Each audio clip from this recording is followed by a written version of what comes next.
ეს კარეტა რომ მოდის, ეს კი სადაც არის უფლისწული ინფანტი და რომ გაყავთ ქალაქიდან პუერტო დელ სოლთან მოხდა თავდასხმა ფრანგ ჯარისკაცებზე. ფრანგი ჯარისკაცები შედგებოდნენ არა მარტო ფრანგებისაგან, არამედ ნაპოლეონის მიერ დაპყრობილი სხვა ხალხებისაგან და საინტერესო ვინ არის ის ხალხი, რომელიც აქ ქალაქს პატრულირებდა, არც მეტი არც ნაკლები, ეგვიპტელი მამელუკები. არ გამოუცხა ქართული წარმოშობისაც. დიახ, მამელუკები. ახლა წარმოიდგინეთ თან ესპანელები, თან მამელუკები, თან რაღაც, თან ესპანელები, თან ფრანგები, თან პრობელი, თან პრინც, ინფანტ, წასვლა არ უნდა და თელი ქალაქი რითი წალდი იყო თუ დანა იყო თუ ნაჯახი იყო თუ ცული იყო თუ რა ვიცი, პურისაჭრელი დანა იყო თუ რა ვიცი, მაჩეტა თუ რაც ყველაფრით გამოვარდნენ და ფაქტიურად ჟლეტა მოაწყეს პუერტო დელ სოლზე, ესე იგი ფაქტიურად ფრანგი ჯარისკაცებისა და ფრანგი თქვა და დაქირავებული უბრალოდ დაპყრობილი არმიის ნაწილების. ეს იყო 1808 წლის 2 მაისი. მეორე დღეს 3 მაისს ამას მოყვა დახვრეტა. ნაპოლეონის ჯარებმა ეს ხალხი, აჯანყებული ხალხი დახვრიტა.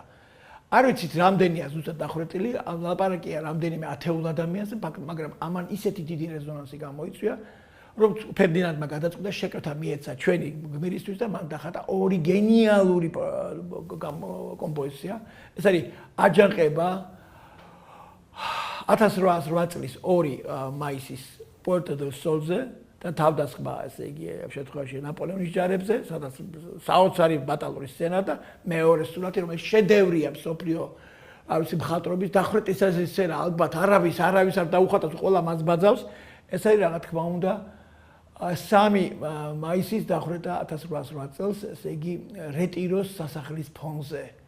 რა ფერწერაა, მეგობრებო, და რამდენი ხატვარი მეორს. აღარ ვლაპარაკობ მანეზე, რომელიც მას ცდილობს გაიმეოროს ამ ტიპის კომპოზიცია. აღარ ვლაპარაკობ პიკასო რამდენი ვერსიას აკეთებს. ბევრი სხვა მხატვრები ვერცეთი ვერ შეცდა ჩემო ძვირფასო მეგობრებო. ეს არის უნიკალური სურათი, აქაც კი მან ისეთი რამე დადო, რომელიც გასვით სოფლიოში არავის არ გაუკეთებია. თქვენ ნახოთ აგორია ეს გმირი, მთავარი გმირი შუაში რა დგას, კაცმა არის ის ვინ არის თეთრი ტანსაცმლის, რაღაცა შემზარავი შუქი. ყვითელი და თეთრი შუქი უცნაური, უკან ბნელი ღამე, ჩამქრალი ფანჯრები, მეფის სასახლე რეტიროს შავიცა, რაღაც უცნაური, ძალიან ამის მომასწავებელი კლდე, წიმგვამები, თავგახეთქილი, გამოგლეჯილი სხეულებით, გამაოგნებელი ქმნილება, გამაოგნებელი. ეს უნდა ნახოთ, ეს საოცრებაა პირდაპირ გაგებით და რა თქმა უნდა უსახური ფრანგი ჯარისკაცები, რომლებიც სახე არ ჩანს, მარტო ჩანს დამიზნებით, რომელიც ისვიან, შემზარავი სანახაობა. მოკეთ, ამას ყველაფერს მოყვა ის, რომ საბოლოო ჯამში გოია ორმაგიის თამაშია რა, თან არის მეფის ხატვარი, თან მეფე მას იღებს, თან ბოლომდე არ იღებს, თან ნაპოლეონის დემოკრატიული იდეები და თვითონ განათლებული კაცია მაინც და მაინც დემოკრატიული იდეებით არის გაძეძგილი პირდაპირ შეიძლება თქვა, აი თავის თავში გაორებულია როგორც ყველა ესპანელი და იგი ცდილობს ჩამოშორდეს ყველა საქმიანობას და აკეთებს აი ჩვენი საუბრის ბოლოს, აი მე შევეხები აუცილებლად აი მის ყველაზე მთავარ ნამუშევარს ქალაქის მოშორებით იგი ყიდულობს, ხო, დიდი ფული აქვს, უნდა გითხრა, ძალიან დიდი ფული აქვს, ყიდულობს ძალიან დიდ სახლს, არა, პატარა სახლს, დიდი სახლი ეს არის. მას სახელად ქვია ასეთი Quinte del Sordo. Quinto del Sordo ნიშნავს ყრუს სახლი. ასეთ შეერქვა. ადრეს ასე ერქვა სხვათა შორის. Quinte del Sordos და აქ გეცოლი გარდაცვლილი ყავს. ხავიერი თავის სასახლეში ცხოვრობს. მას პრობლემა გაეტანა სხვათა შორის ალბათ მას დაუნიშნა 10 რეალი ყოველ დღე და 10 რეალი ჩვენი გაგებით $200. ყოველ დღე $200 გაქვს, რა ვარია. თითის განძრევა არ გჭირდება, ხო? ხო, სტიპენდია აქვს. ასეთი ზარმაცი კაცისთვის მისწრება, გადაამრავლეთ მეგობრებო და მიიღებს. ასე ნიშნავს. ხო და გოიას სიყრუე ახლა ერთი მხარია, მეორე და აი ეს ყრუს სახლის კედლებზე იგი ხატავს თავის ყოველად გენიალურ შავ ნახატებს.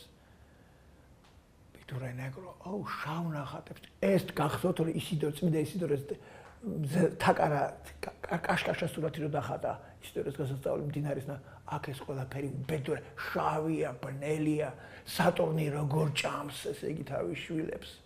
რა ხდება, რა უბედურება ტრიალებს, წარმოიდგინეთ დემონური ძალები, აი გახსოვთ რომ გითხარით შაბაშს ხატავს მეთქი, თხის ტიპის ეშმაკის ფიგურა, ადამიანები გარშემო სახე დაკარგეს. 2-3 ფერით რა მოდელირებას აკეთებს, როგორი ექსპრესიული. ასეთი ექსპრესიონიზმი თვით ელ გრეკოს არ ქონდა მანამდე. რის კოზიმოტურა, რა თქვა, ვიცი, რომელი მხატვარი არის პირველი ხელოვანია, და პირდაპირ კედელზე ზეთით უბათქუნებს. პირველ სართულზე ლაოკადია ყავს ქალი. შორომნათესავია, მაგრამ საყვარელი როგორც ჩანს. თვითონ კი არ უკვე 70 წელს გადაცილებული, მაგრამ მაინც შეუძლია იეშმაკოს პირდაპირ გაგებით და შვილის გაუშვდა. ყველა ასე ითვლება, რომ მისი შვილი არის პატარა გოგონა, რომელსაც არ ვიცი ხა მისი შვილია თუ არა, მაგრამ გიждდება ამ გოგოზე. პირდაპირ შემოთქვა. მოგეთ ეს როსინდა ქვია. ხო აი ამ კედლებზე გოგოც არის, ეს ქალიც არის დახატული და რასთავარ ეს ყველა შემზარავი ეს ქადაგება ეშმაკის საპირდაპირ გაგებით, სადაც ხოდაშორ თუ კარგად დააკვირდებით ისაც ფიგურებით რაღაცა მახინჯის სახეებით იყურებიან ერთი სახე განსაკუთრებით და გამახსოვდებათ. თუ კარგად ჩააკვირდებით ის ნაპოლეონის სახეა. ნაპოლეონი თავისი მას მიაჩნდა ბეთჰოვენის არ იყოს. სანამ მესამე სიმფონიის წერის დროს ხო მესამე სიმფონია ბეთჰოვენმა ნაპოლეონს მიუძღვნა, მაგრამ როცა ის იმპერატორი გახდა ამერიკა დაშალა ხო? აი სწორედ ნაპოლეონის მისთვის რაღაცას წარმოადგენდა ამ შემთხვევაში, როგორც დემოკრატიის სიმბოლო იყო და აი სწორედ დამარცხებული ნაპოლეონი, სწორედ დამარცხებული დებს ნიშნავდა მან სწორედ ეშმაკის გადაგების მსმენელთა გარემოში დახატათ მის ტრაგიკულ ხედვაში ჩანს. დიახ, თუ კარგად დააკვირდებით მას იქ კარგად იპოვით, ზუსტად იპოვით. ნუ, ეხლა დეტალების მოყოლა შეუძლებელია, თუნდაც ორი ადამიანი, რომელიც კომპლეტით ერთმანეთს თავპირს ალეწოს, დასისხლენებულები, ან ძაღლი, რომელიც ეფლობა სილაში თუ ტლაპოში, ეს ადამიანის სახეა. ასეთი ტრაგედია არავის არ გამოუხატავს და ტოვებს თავის ქვეყანას. იგი მიდის ეგრეთ წოდებულ ემიგრაციაში. ეს არის პოლიტიკური, ესთეტიკური ემიგრაცია, ინტელექტუალური ემიგრაცია, მიდის ქალაქ ბორდოში, საფრანგეთში, სადაც დემოკრატიული ემიგრაცია ცხოვრობდა, პირდაპირ შემიძლია ვთქვა, რესპუბლიკურ დემოკრატიული ემიგრაცია ცხოვრობდა. გარკვეული ნაწილი თქვა დემოკრატებისა ფერდინანდ მეშვიდე მოტყუებით ჩაიყვანა, ეს ტერეხოსის პარტია იყო ასეთი, რომელიც ამოხოცა მან მალაგეს სანაპიროზე. სხვაშორ ანტონიო გეიზბერტმა, არაჩვეულებრივმა მიმდევარმა გოიას ხატრობისა გოიას მიმდევარმა შესანიშნავი კომპოზიცია გააკეთა მადრიდში, ესეც კიდია მის ამ გენიალურ მუზეუმში, მადრიდის პრადოში. ასე რომ რეალურად სწორედ აი აქ ლეოკადიასთან ერთად სრულ სიყუროში, მაგრამ შემოქმედებით მაინც ძლიერებაში, მას უვლის ბევრი ადამიანი ურნალობს. რამდენჯერმე სიკვდილის კი გადაიტანა ჩახედა თვალებში, მაგრამ საბოლოო ჯამში მაინც შეძლო რამდენიმე შედევრის დატოვება, თუნდაც მისი ტავრომახია, რომელმაც მე ინსპირაცია მოხდა ჩვენ გენიალურ პიკასოზე.